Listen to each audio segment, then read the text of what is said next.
Raising the Bets is brought to you by the Star Quest Production Network and is made possible by our many generous patrons. If you'd like to support the podcast, please visit sqpn.com/give.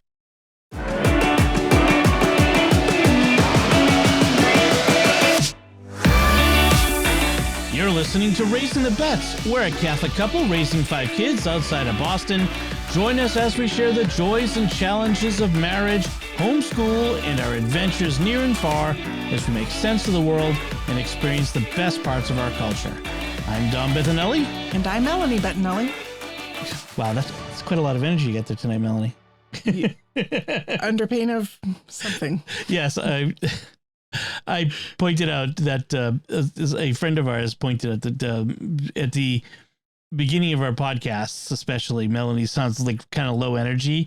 By the time we get to talking about like fiction and books and stuff, your energy levels have really reached a peak. But at the beginning, you sound like you barely want to be here. That's because it's Sunday night at 9 p.m. and it's been a long day. Yes. So we're doing our best, and she's got to make up for me because I am so dragging. I'll explain why in a few minutes. But before we get to that, we have some listener feedback. Okay. First, not about me being tired. No. I'll throw Father Chip under the bus about that later. Oh, it was Father Chip, was it? I'm not going to let him hear the end of that. There you go, Father Chip. You're welcome. So he's only trying to help us to be better. I know. Yes. I know. Constructive criticism from your priest friends. Listener feedback. Our first feedback comes from listener Lauren, who emailed. She says, "This is my first time submitting feedback." Thank you, Lauren. Hi, Lauren. I am a stay-at-home mom to 2 children, ages 3, and the second is 7 months old. So 3 years and 7 months. Raising the Bets is my guilty pleasure podcast that I enjoy while working through the household chores. Why is it a guilty pleasure? You don't have to have any guilt to listen. Just be happy. It's not guilty at all. Okay. I'm just kidding, Lauren. I'm glad that it is your guilty pleasure. Since going down to one income, my husband and I have been more seriously budgeting, so I quite enjoyed your episode on your food costs. We live in Canada, in an area where the cost of living is very high. The average home price is over $1 million, and I bet that's Canadian dollars, so that's even more. Right. Or less. I can never keep track. We recently switched to a grocery delivery service after finding it was actually cheaper and more convenient for us. I have taken over the grocery and cooking in our house, the grocery shopping and cooking in our house, while my husband takes over other chores. We spend approximately $250 per week for a family of 4. This includes other household items such as cleaning supplies and toiletries. Yeah, I would that's grocery shopping to me. That includes that. Yeah. Once a week, I plan a dinner menu for the following week on a note in my phone. That sounds familiar, doesn't it? That's what we do. That's how we share our dinner plans. Yes. This also allows me to go back and look at menus for previous weeks so I can pull from ideas. We will try to have the same meal twice a week to reduce how often I cook, i.e., well, for example, we'll have butter chicken on Monday and again on Wednesday. Do you think that would fly in our house? Absolutely not. I would. I used to. Well, I'll tell you how I used to live when I was a bachelor in a second. But I'll let Lauren finish though. Once in a while, I'll make a soup so we have an emergency leftover stash in the freezer for nights where there isn't time to cook. We haven't given into the Costco membership yet. If we're blessed with more children, I'm sure we will give in. God bless you and your family. Well, thank you, Lauren. God bless you too. Nice. So when I was a bachelor, I ate Indian curry like 3 or 4 times a week. Oh yeah, it was like coming out of my pores. Just love that stuff. And it didn't even really put all that many vegetables in it. It was basically just like chicken and onions. Yeah, it was whatever because it was what the recipe on the jar. I was using like the Patak's jar tikka masala sauce. And I was like, okay, we can do this, but it needs a lot more like substance to it if I'm going to eat curry at least once a week. I made it like the Indian priests that stayed with us at the rectory made it. When I lived in a church rectory, the pastor would over the summer have Indian priests come over from India to stay and help out, and they would then get a stipend that they could take back with them. But some of them were actually pretty good cooks and would like make curries, and so it was I love those summers. That's where I got my love for Indian cuisine. So, backing up a bit. So she talks about $250 Canadian for a family of 4. Yeah. And like when I talk about like the costs, the grocery costs, that includes any things that we buy at the store. Now I do get a lot of stuff from Amazon, like some supplies like paper towels and stuff like that. And we often get things at like Walgreens that are like toilet paper, tissues, stuff like that, and we go to like Walgreens or every other day. Convenience store for milk and eggs and stuff multiple times a week. We buy a gallon of milk every other day. Because we have basically 4 teenagers, an almost teenager and 3 others.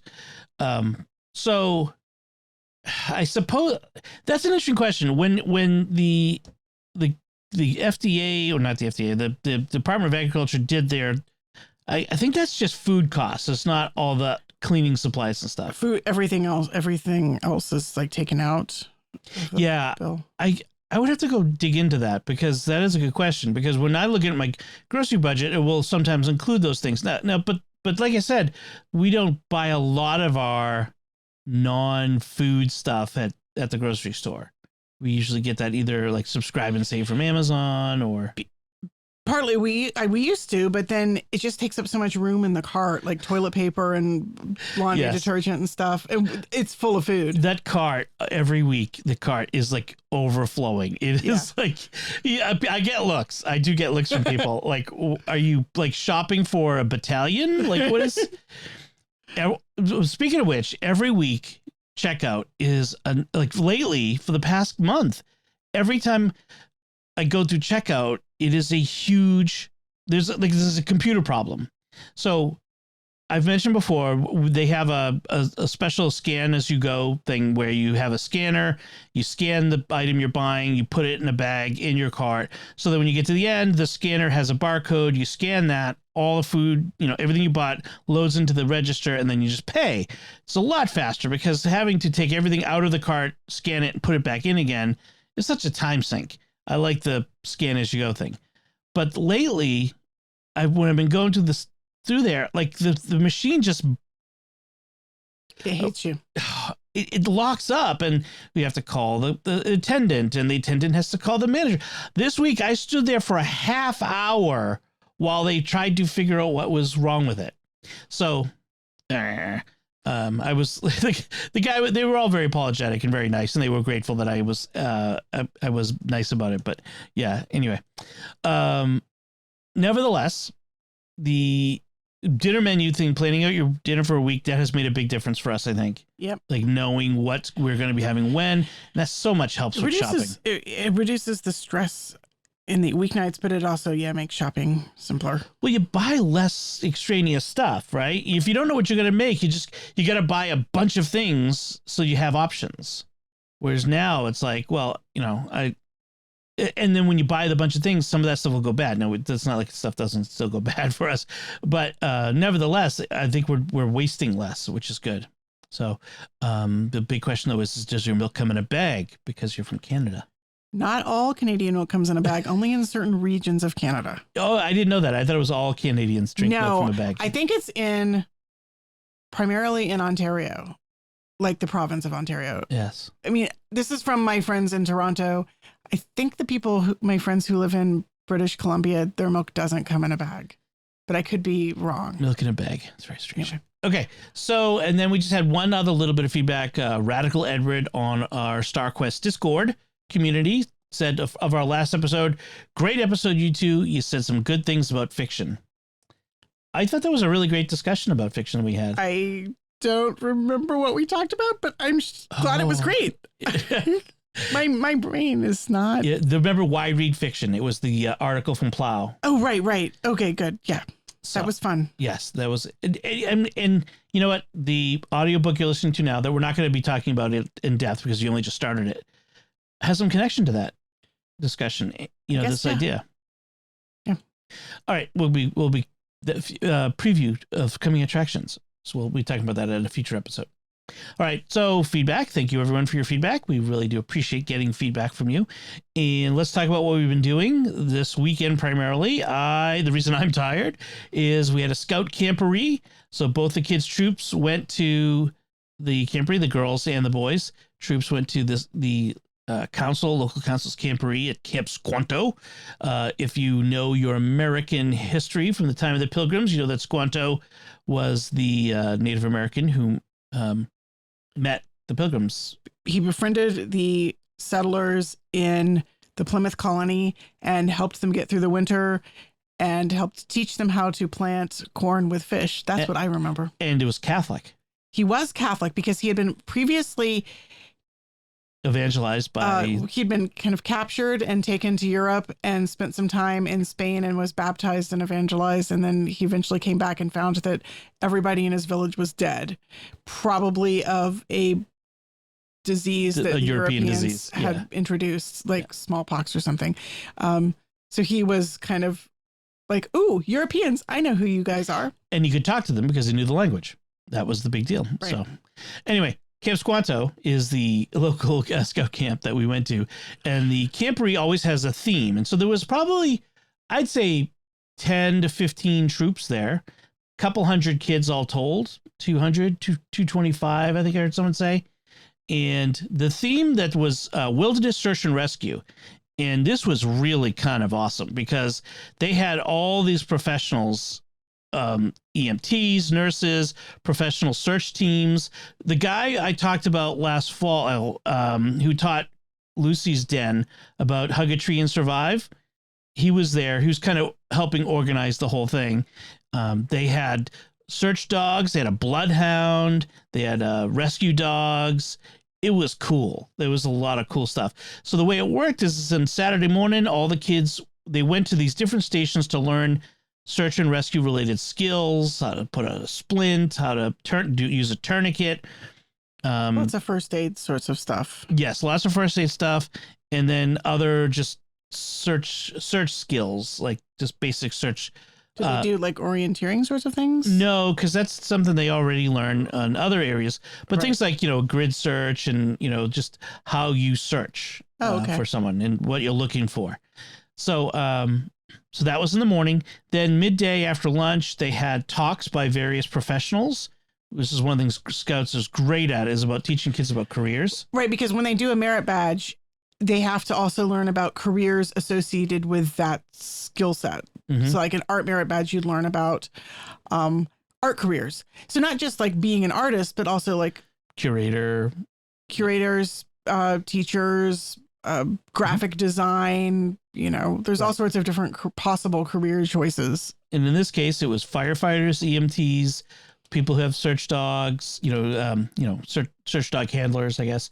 So on and so forth. And the kids were able to ask all kinds of questions. How did you become where'd you get your dog from? And what's it like? Does your dog like a pet? And, they got to ask all these great questions. And then in the afternoon, they had, all the troops were divided into all the different patrols. So there was like 24 or 32 or something like that. There's a lot. And they had adults assigned to each one who was the designated victim. And the camp was divided up into, let's say, 24 zones. And so that adult they were given a scenario where they were, all right, you were mauled by a bear and you're lost in this area. And the scout patrol is going to come find you. And so they have to find them, assess them, treat them, and then get them back to the medical center, which in this case was the dining hall. They had to bring them in. And so Bella and Sophie, and they had two younger scouts with them, so it was just the four of them this time. They had a nice woman who was mauled by a bear, quote unquote, that they found, and they were told that they did a really good job of teamwork. Bella was said to be a good leader. Bella and Sophie were said that they were good mentors for the younger girls, so that was good. Ben was the leader of his patrol because his patrol leader didn't come on the trip, and so they apparently were the first to finish. They missed a few things, but they found their person right away, and they got them to, they treated them And yeah. Yeah, I think he said like they missed like the sunburn or something. There's some like symptoms that they weren't treating. They treated the sprained ankle, but they missed like he had a sunburn and some scrapes or something like that. So then we had that, and then after that they did processing where there were three different basically I think three different scenarios or something like that. Or there was like a set of different scenarios, and everyone who did a particular scenario got together with the other patrols who did those scenarios, and they talked about what it was like and how it went. And then at the end of the day, they had like a closing ceremony, and then they had a campfire with skits and fun things to do, and that was that. And then this morning it was get up and go. So it was good. We had one new girl with the girls' troop. I was with the girls' troop. Ben and Anthony were with their troop. They were all set on the other part of the camporee field, but I was with the girls' troop, and we did pretty good. We had the four girls, and they made their own breakfast. I helped. I made the bacon. They had bacon and eggs and bagels. And they made bacon, egg, and bagel sandwiches. Then for lunch they had ham and cheese, and for dinner they were making mac and cheese. And one of the things we're talking about is trying to get them to expand their horizons of camp cooking a bit, to kind of try some new things, maybe things are a little harder. So the scoutmaster Makiba is actually from Japan. She's Japanese, and so she made okonomiyaki, which is we've talked about before in the podcast that you tried to make in the past. And I'm sure Makiba's was 100 times better. Well, I don't know, but it was really good. And she was so self-effacing about it. Oh, it's easy food. It's it's a mix, and it's moms who don't want to make a dinner from scratch. We make this. It's like she was making it like as if it was the Japanese equivalent of mac and cheese. It was really good. I would just say that. So yeah, it was good. We had a good time. We had some bumps. The weather was great. I was worried about the early forecast was for thunderstorms. We had no rain. The Saturday was sunny, mid 70s, which out on the field was a bit warm. Actually, especially wasn't a breeze, if we were in the sun, and the kids were out in the sun, sitting in the sun during some of the talks, so they had to make sure they had sunscreen, and even then they got a little bit red. Yeah, but the weather was pretty good. Nights were cool. It's May in New England, so the nights got down into the first night in the 50s, the second night in the 40s. The first night there was a whippoorwill that wanted us to know that it was there all night. Like all night long, the darn thing was in the trees. Whippoorwill, whippoorwill, whippoorwill. Yes, we know. Stop it. So I woke up every hour on the hour, and then the next day I had to drive an hour home and then an hour back because Sophie forgot her medicine. Well, she didn't bring enough. She only brought enough for the first night. So there was that, and then well, I thought she didn't take it until noon. Right. I had to drive home on Saturday. She had her medicine since Friday night. No. The medicine you got was the one she was supposed to take Friday night. It wasn't a Saturday morning medicine. All I know is she said I've taken the ones that I can have for Friday night. We'll talk about it later. Yeah. In any case, then the second night, then we had some. They were so tired that I think they were having trouble, getting to sleep and that sort of thing. There was a fun moment where I went to Ben and Anthony's campsite after the big bonfire that the whole camporee had, and they had a fire going there, and some of the kids were still up, including Anthony, and we were sitting around, and one of the kids asked about UFOs. Oh my! I said, "Oh, I have some UFO stories." And so I just trotted out all the Jimmy Akin's Mysterious World UFO stories. I told them about the Cash Landrum incident, the Tic Tac incidents, and then Skinwalker Ranch.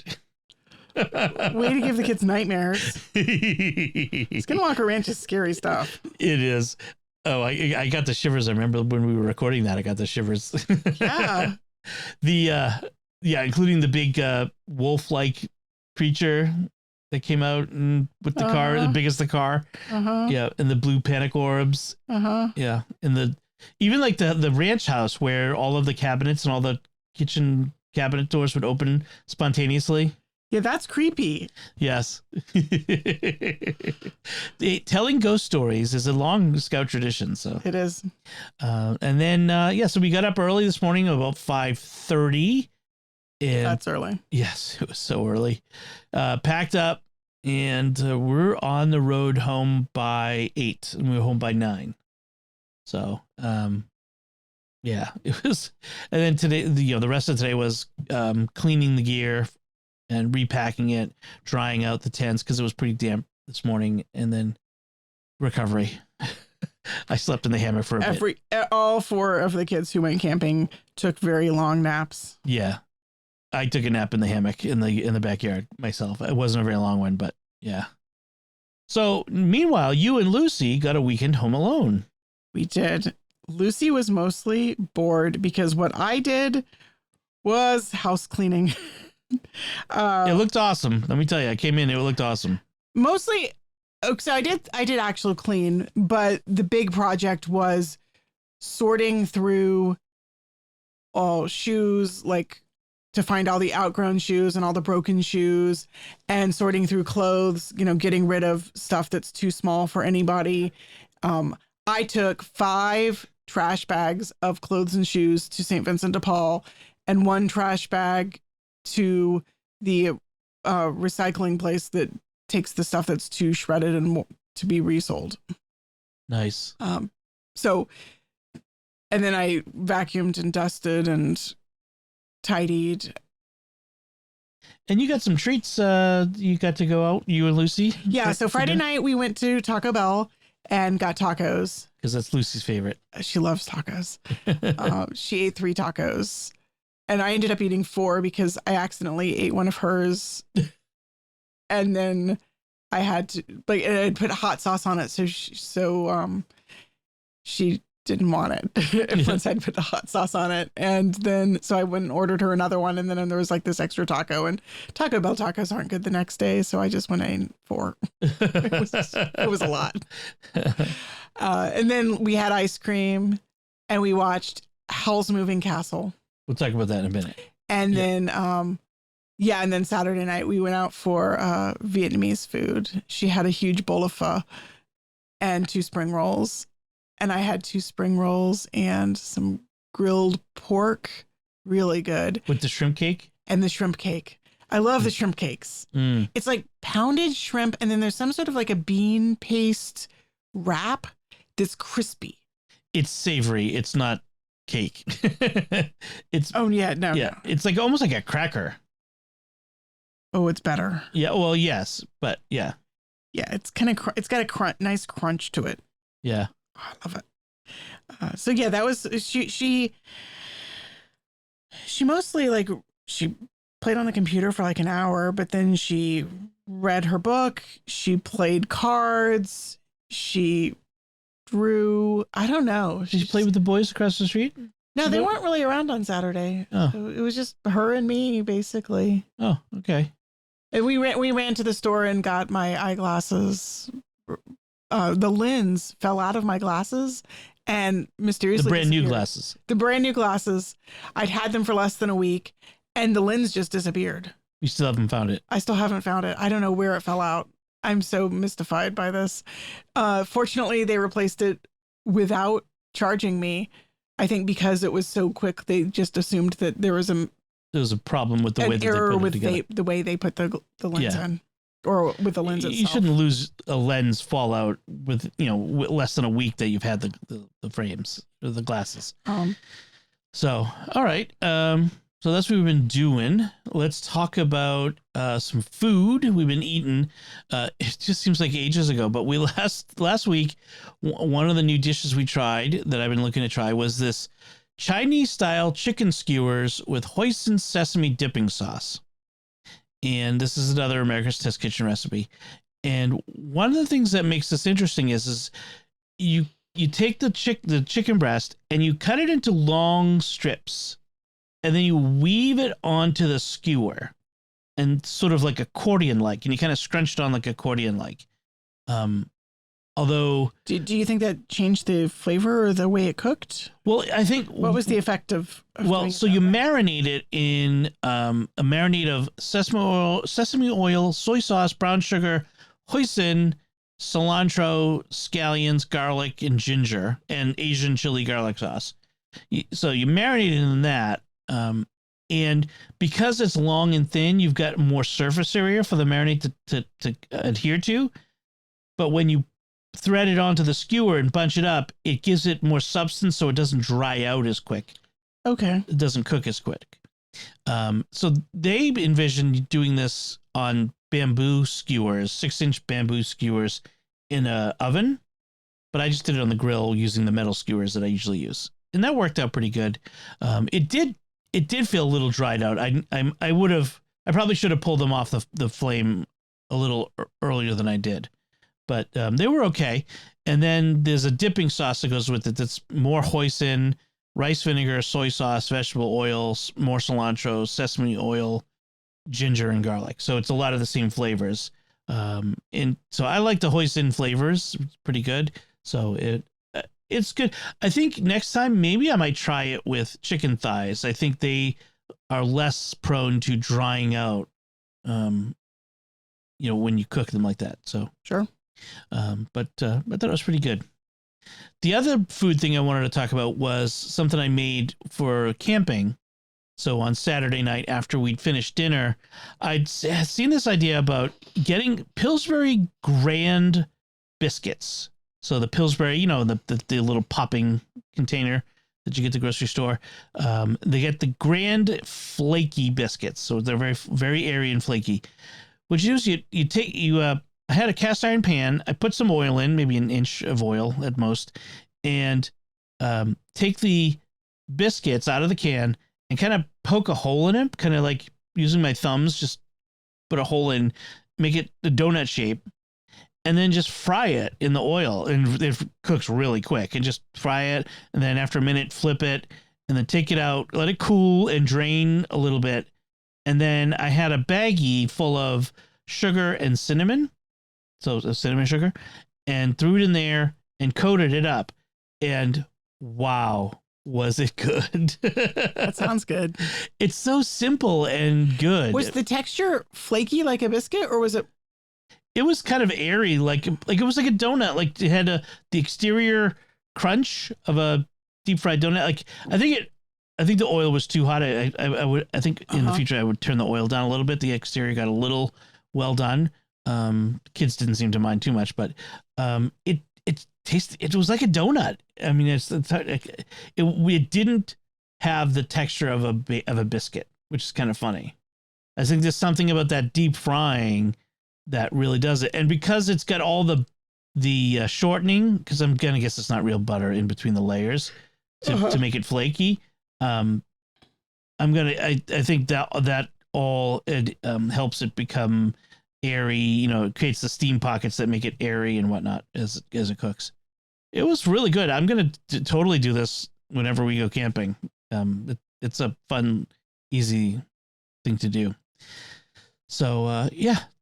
So it's a Grands because they're bigger and they're more substantial. Otherwise they'll cook way too fast. You need the bigger one.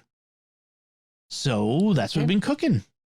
So let's talk about things we've been reading and watching. And this week I want to start with reading because I finished a book. Woohoo! In fact, I think I might finish a book by next week too. This new Murderbot book I'm reading, and I'm going through it pretty quick. I'm already half done with it. So, but the book I want to talk about is the one I finished called The Last Green Valley by Mark Sullivan. That one sounded interesting, yeah. So Sullivan wrote another book that I've talked about in the podcast called Beneath the Scarlet Sky.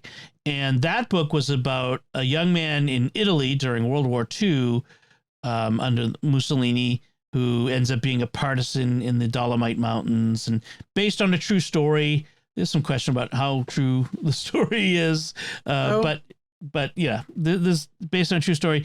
And apparently that's been optioned to make a streaming series starring Tom Holland, but I don't think anything has happened on it yet. So I don't know if that'll ever get made, but that would be cool. But this one is called The Last Green Valley. It also takes place during World War II, but in Ukraine. So the story is of German, let's see, years before World War II, many years before, there were Germans who were sent to kind of colonize the Black Sea region. They moved out to the Black Sea region, Ukraine, basically, to become farmers and stuff. And they were there for many years. And when Stalin came to, the communists came to power, and under Stalin, they, suffered because they were foreigners, essentially. They were seen as an ethnic outsiders. Then during World War II, when the Germans invaded and they took over most of Ukraine at the time, as World War II went on and the Soviets were pushing the Germans back, these Black Sea Germans had a choice to make. They had, do we leave because living under communist rule was terrible, was an awful thing. But if we leave, we have to go with the Nazis and kind of live under Nazi rule. So it wasn't like it was a hard decision, because the people, let's go from the bad that we know, the Soviets, to the bad that we don't quite know yet, the Germans. And there was a sense that they were losing the war, and so maybe we could, we wouldn't have to live under the Germans. But it involves this one family. The story revolves around one family, the Martells, the husband, the wife, and they have two little boys. And then it's her mother and sister, and his parents and sister. And they're all in these horse-drawn carriages, along with thousands of other immigrants trying to escape under the watchful eye of the Gestapo, who has been tasked with helping them get back to the motherland. And they've had to prove their purity, their racial purity, their German background. Of course. And the way that they do it, this particular family does it, is they have the family Bible from way back, from all the way back to when they lived in Germany. And so by tracing the unbroken line that in the family Bibles in the past used to have genealogies of the family. Right. Every birth and death and marriage was recorded. Yes. And so because they had it, that was their proof. It's this amazing story. And there's a lot of faith elements in it. The husband, through much of the story, has abandoned his faith because of this horrible thing that he suffered through, that convinced him that could not be a God, or if there is a God, he isn't worth worshiping because he would allow such evil things that he experienced. Whereas she is filled with faith. She trusts in God the whole way. And they have a lot of these encounters that you could only be explained by, these things that happen that help them through, that can only be explained by divine mercy, by an act of God. It's pretty wild. I mean, the sacrifices they make over and over, like even before the World War II starts, they have flashbacks to the Holodomor, which was Stalin's program of basically starving Ukrainians to death. So how many was it? Like 10 million Ukrainians? I don't remember numbers very well, but it was millions. Yeah, it was more than the Jews died in the Holocaust. It was a bigger genocide, which you're gonna compare things, but when we say that he starved them, it wasn't just that they took the food and brought it to Russia. Oh no, they deliberately let the food sit and rot while the people were starving. They would pile the food, like wheat, in the middle of the city behind guards and fences, and they would intentionally spray it down with water and turn it so that it would mold and rot and go bad as people stood there starving, holding their dying children in their arms, and so on and so forth. Really, it was cruel, evil, and horrific. Yeah. And very few Americans know about it. It's kind of 28,000 men, women, and children were dying of starvation every day. What makes it so horrible is Ukraine is the breadbasket of Europe. Right. It's like the Great Plains of the United States. They grow so much food there. they weren't allowed to. They weren't allowed to. They wanted to kill them off because they were an obstacle to Stalin's plans. You reading this book, I started to get this sense of why Ukrainians are so opposed to letting the Russians take even a centimeter of their territory. Right. The Soviets were pretty awful to them, and yeah. But wow, it was a very inspiring story, though. I mean, there was horrible things happened to them, but just wow, like it's a great tale. That's for certain. I would totally recommend it. I mean, then there's stuff that happens related to the Jews and the Nazis that they encounter and see, and there's one point where they're issued some new clothes, and as refugees. And there's a mention made like, oh, these are the finest clothes that the young boys had ever worn, because they were peasant farmers, right? Their mom made the clothes for them, but the finest things. They were just so nice, apart from the gold stitching that was on the breast of the coat, which is where the gold star was. In other words, they had been issued the clothes of Jews who had been killed in the concentration camps. That's really horrific. Yeah. They'd find that out eventually, but no, is this a fiction or it is based on a true story? But it's historical fiction. Right. It's based on an actual family's experiences. But it's not. There are fictionalized parts of it. But is it? But they actually went through all of right. But is it a novel or is it? It's a novel. Right. It's not a documentary sort of. Right. This is a work of fiction based on their story. There are some characters who are composites, just like the usual based on a true story stuff you see in the movies. So, but the broad outlines of this, there is an actual Martel family who did escape from Ukraine and did go on this wagon train and did experience most of the things that are in listed in this.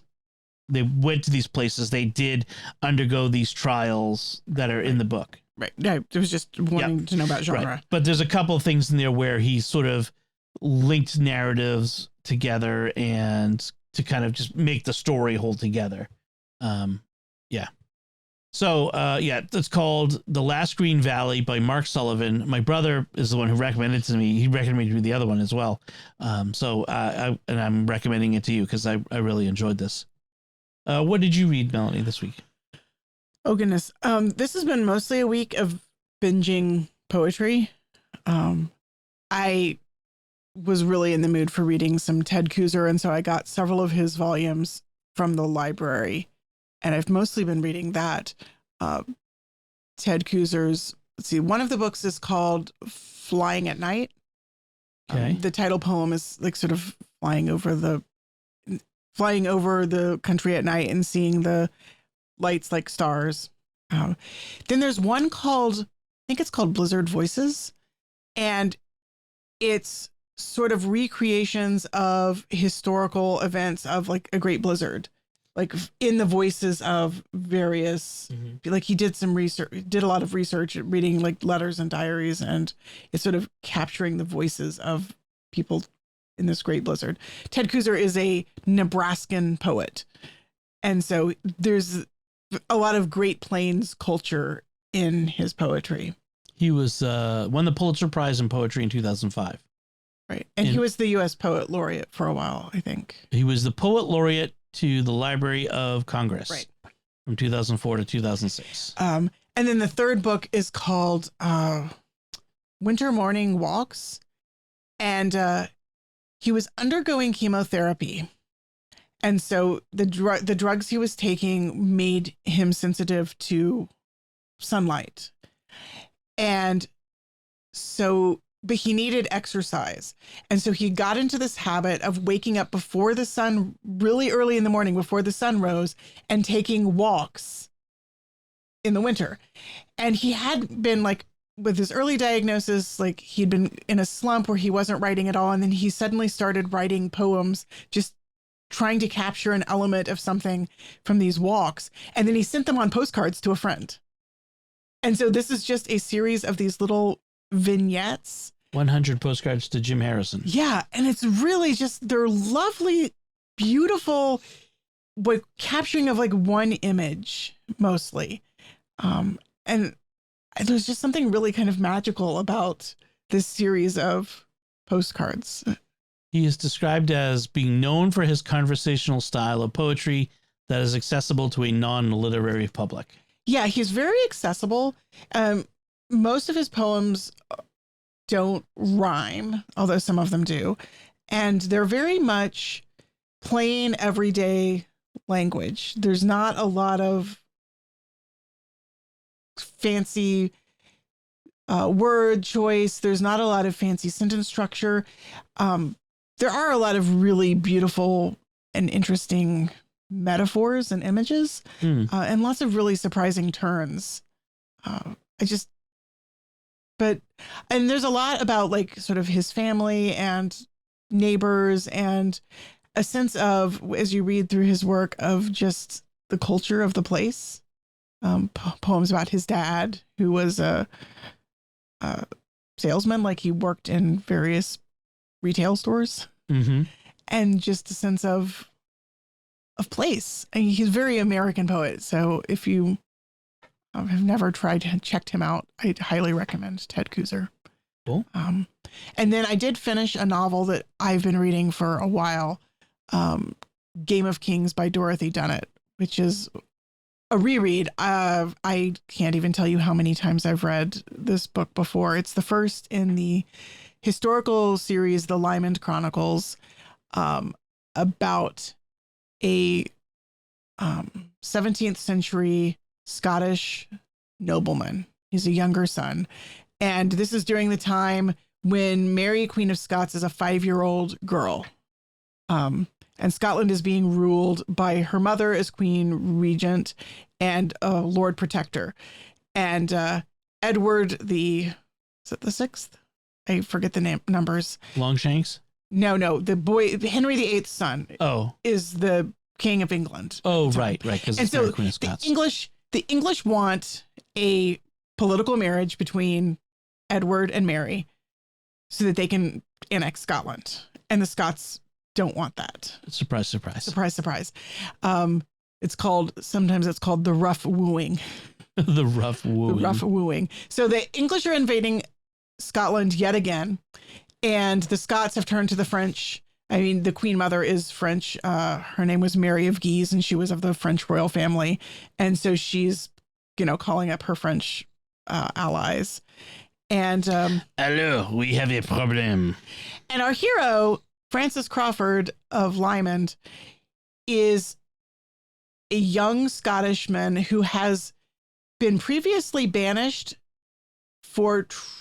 as a traitor for selling out the English, except he's on a mission to try to clear his name. And it's a really great adventure story. It's very swashbuckling. There's lots of fights. There's a hilarious raid where the Scots employ a bunch of sheep. And there's another one where they employ a bunch of wild ponies. They're very creative in their tactics. There's some great sword fights. There's a great archery competition. It's basically like the best medieval swords and crossbows sort of fiction. Oh, did you say Isabella was reading that? No. Oh, there's another series she's reading. Yeah, I was wondering, this is not kid friendly. This is not super kid friendly.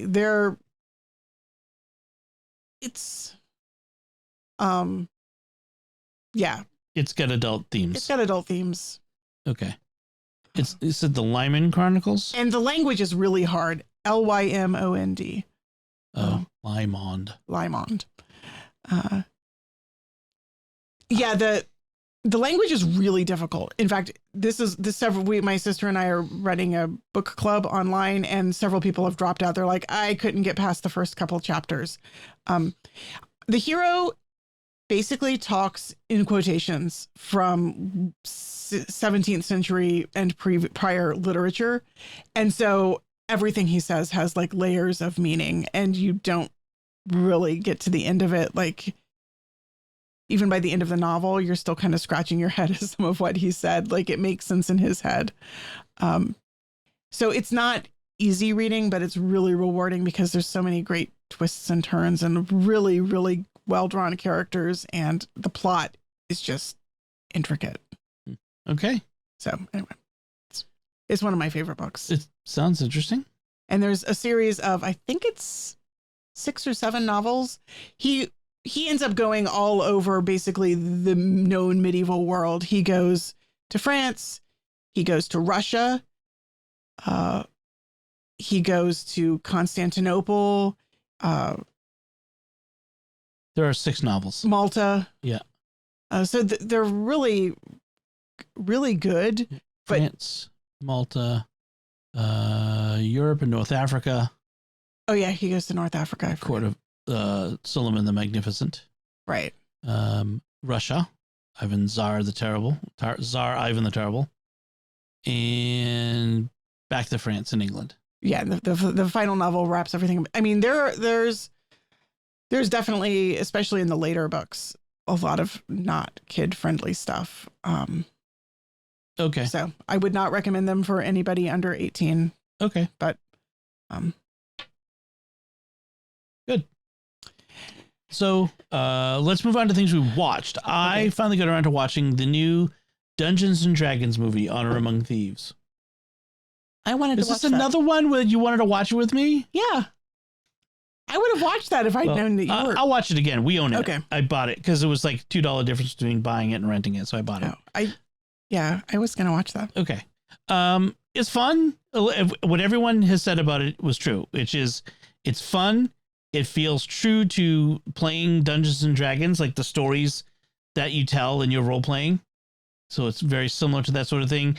It has a lot of the same Dungeons and Dragons elements. There's some great set pieces.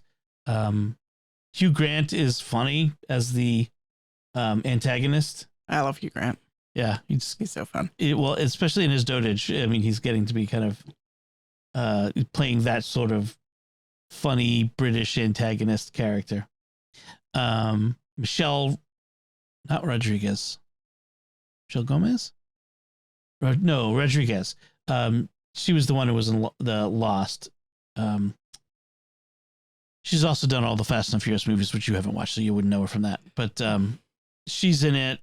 Chris Pines, of course, plays the main character. He's really good. It's funny. It's fun. You know, it's a great popcorn action movie.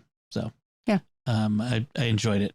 I've heard several people say that they want and it's set in the standard D&D world, so Baldur's Gate and places like that, that if you play the standard adventures that you can buy prepackaged, that's where they are. So it's kind of fun if you've played those to say, oh, that's Baldur's Gate, that's such and such, you know. So that actually was fun to see. Yeah, nothing. I was just thinking, nothing too super unusual, or I mean, frankly, what's unusual is to have a good D&D movie. There have been other Dungeons and Dragons movies that were not good. Someone finally figured out how to do it, and basically they made it fun, like playing D&D. That was the trick. Not too hyper serious. Right. That's the problem. Is all the previous D&D movies took themselves way too seriously, and they just didn't work. They didn't have the production value to be like Lord of the Rings, you know, or the depth of story. So they just ended up being sort of like special effects extravaganzas and taking themselves way too seriously. Whereas this didn't take itself too seriously, and it was fun. It was just they made a fun story. So what did you watch? You watched with Lucy some things. Oh, right. Lucy and I watched Howl's Moving Castle on Friday night. Which is originally a Japanese movie, Hayao Miyazaki. Oh, I don't remember his Miyazaki. Oh, yeah. Based on the novel by Diana Wynne Jones, which is a family favorite. I've read it aloud to the kids, and I think they've all read it on their own. Yeah, Miyazaki. Yeah. Anyway, The movie is significantly different from the book, but the characters are very familiar, and I feel like the main characters, Howl and Sophie, are very true to the book, the spirit of the characters. But the novel, the world is very medieval, whereas Miyazaki's interpretation of it is very much more a sort of a steampunk. Okay. And it's got airships, and there's a war in the book, but the war, like, it's sort of in the very distant background. Like it's happening or it's going to happen. Whereas in the movie, it's here and now, and there's like a lot of air battles. And I feel like it's really drawing on the Japanese experience of World War II and the heavy bombing they underwent. And so there's it felt in that respect like it was really exploring the theme of the war much more than the book did. In the book, the war is almost incidental. Okay. And I thought that made the movie really interesting in its own right. But it was beautiful. Like the animation is really beautiful. And that's what I've heard. This is my first Miyazaki movie. Everyone Studio Ghibli is the right. animators. Yeah. Everyone loves Studio Ghibli, and I haven't really watched any of theirs. And so this was my foray into it. Bella asked me, actually, I watched it twice this week. Bella and Sophie wanted to watch it really badly. And Bella asked if she could. And so I watched it with them on like Wednesday night, I think. Yeah. And then Lucy was wanting something to watch on Friday night. So I watched it with her. Cool. So the actress who did the voice of young Sophie was Emily Mortimer, who was also Holly Shiftwell in Cars 2. Oh, interesting. Which I was looking at Emily Mortimer's filmography. I'm like, oh, I recognize some of that. So anyway, I thought that was funny. And then what did you watch on Saturday night with her? And then Saturday night, we watched Cinderella, which I haven't seen Disney's Cinderella since I was a kid. I did step out of the room to like take care of the laundry and put away some food and stuff in the middle of it. So I missed part of the middle, but wow, I had really forgotten a lot of the movie, and it's different watching it as an adult than it was as a kid. I'm not sure if I've ever watched it as that movie, like because you know, when I was a kid, you didn't just watch, you know, Disney movies on, you know, video cassette, or they had to be in the theaters, and they came into the theaters like once every 7 years. And I remember seeing Snow White in the theater as a kid, but I don't think we had Cinderella in the theaters when I was a kid. We had the Disney Channel, so we never had the Disney Channel. I was always envious of you guys who had the Disney Channel. We had the Disney Channel, but I'm not sure. I mean, I think we had Cinderella. Either I watched it on the Disney Channel, or maybe I watched it on video, or maybe I watched it on TV. I don't even remember clearly when I'd seen it. But the animation in Cinderella is really beautiful. Yes. Yeah. Those early Disney movies are stunning works of art. The early cell animation is just, I can't imagine what it was like for people to sit down in theaters to see this stuff, because it was unlike anything they'd ever seen before. So Lucy had never seen it either. And she really liked it. She loved the mice. She of course knows the Cinderella story from like picture books. And so she had some really interesting commentary. I'm like, oh, well, in the book this happened, and in the movie this happened. And so she was kind of commenting on the differences in the versions, which was fun. Cool. It's nice to get that one-on-one with you know, with one of the kids and experience the things together.